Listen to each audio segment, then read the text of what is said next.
साथियों नमस्कार, मैं आपका दोस्त अनिल सैनी। आप देख रहे हैं आपका अपना चैनल यूपी न्यूज।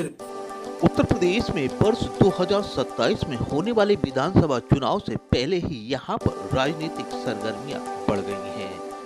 2026 चुनावी वर्ष है और इसके पहले यहां पर अब लोगों का पार्टी बदलने का सिलसिला भी शुरू हो गया है। बीते कुछ दिन पहले ही अभी कांग्रेस छोड़कर समाजवादी पार्टी का दामन थामने के बाद आज भी कई नेताओं ने अपनी पार्टी छोड़कर साइकिल की सवारी करना शुरू कर दिया है। समाजवादी पार्टी के राष्ट्रीय अध्यक्ष अखिलेश यादव की मौजूदगी में बहुत सारे लोगों ने आज सपा ज्वाइन की है।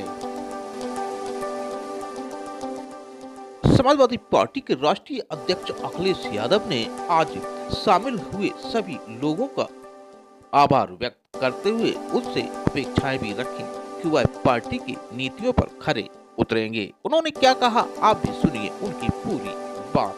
मैं सबसे पहले आज शामिल होने वाले लोग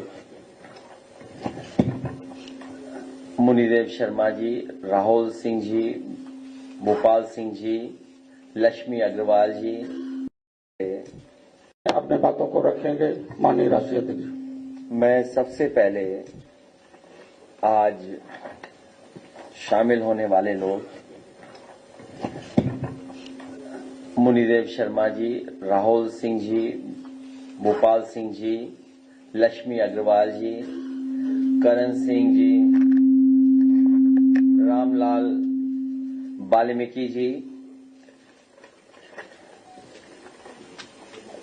शेखर सैनी साहब, दीपक चौधरी जी, प्रशांत मौर्य जी, वरुण सिंह जी, शुभम चौधरी जी के साथ साथ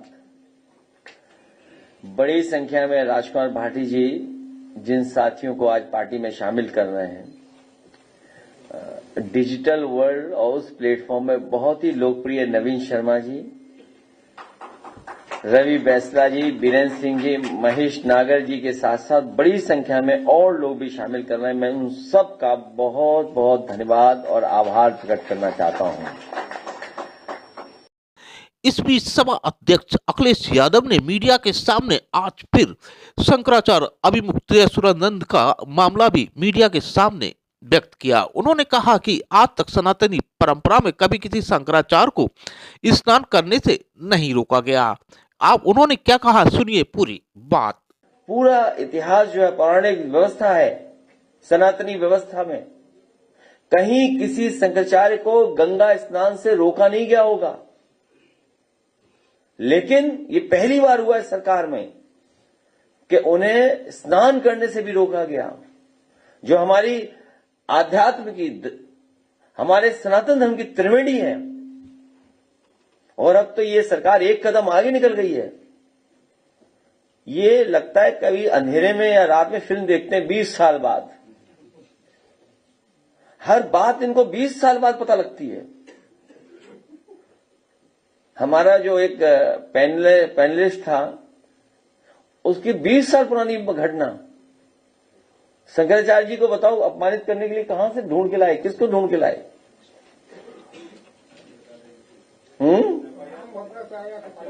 हाँ, हालांकि आदरणीय, पूजनीय, सम्मानित आदरणीय राम भद्राचार्य जी के बारे में बोलना नहीं चाहिए कुछ भी, लेकिन अगर उनका चेला है ये, अगर उनका ये चेला है तो मुझसे गलती हुई है। हमने कभी आदरणीय पूजनीय रामभद्राचार्य जी पर 420 का मुकदमा था, वो वापस लिया था। मुझे उन्हें जेल भेज देना चाहिए था। और ये बात गलत हो तो बताइए, आप किसी से पूछ लीजिए आप। हमारे बगल में बैठे भाई साहब। तो ठीक है, कभी कभी विचारों को लेकर के कुछ झगड़े हो जाते हैं, लेकिन अब इस सीमा पर चले जाएंगे कि आप आरोप लगा करके इस तरह का घटिया आरोप लगवाएंगे आप। इसीलिए मैं कह रहा हूं कि ये सरकार बचने वाली नहीं है।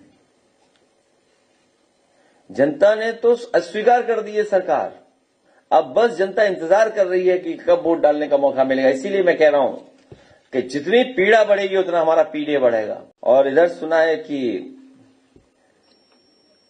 चीफ मिनिस्टर बिस्ट साहब वो भी जापान जा रहे हैं।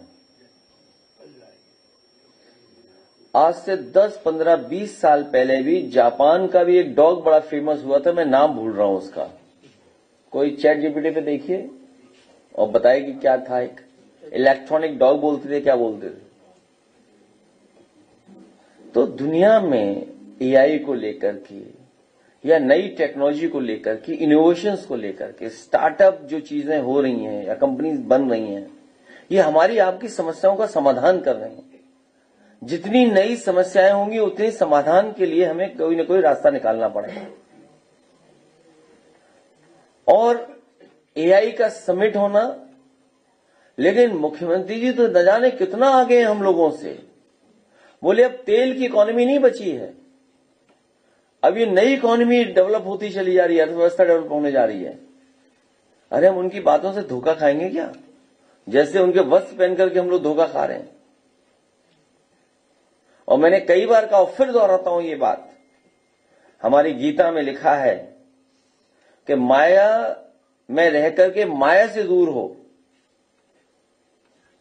और जो दूसरे का दुख अपना दुख समझे वो है योगी। और गुरु नानक जी ने कहा कि वस्त्र पहनने से और कान छिदाने से कोई योगी नहीं हो सकता।